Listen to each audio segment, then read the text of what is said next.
Doctor মানস মিয়ার পক্ষ থেকে আমার পক্ষ থেকে ধন্যবাদ কৃতজ্ঞতা জানাচ্ছি।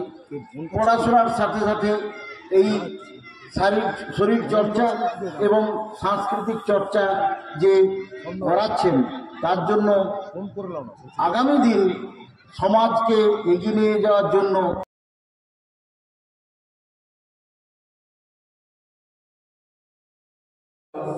শিক্ষক মহাশয়রা একটা করে লটারি 8টা আছে, 8টার মধ্যে যে কোনো একটা তোমাদেরকে চুজ করতে হবে। এই লটারিটা নিয়ে টোকনটা নিয়ে বিচারক মহাশয়ের কাছে যেতে হবে। তাতে যে সিরিয়াল নাম্বারটা উঠবে সেই সিরিয়ালের বেসিসে তোমাদের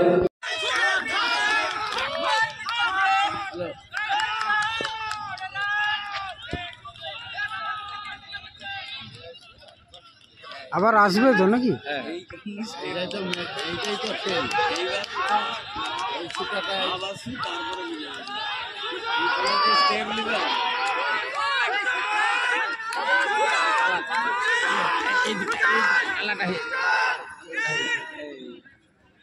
কালো গেঞ্জিটা হলো না?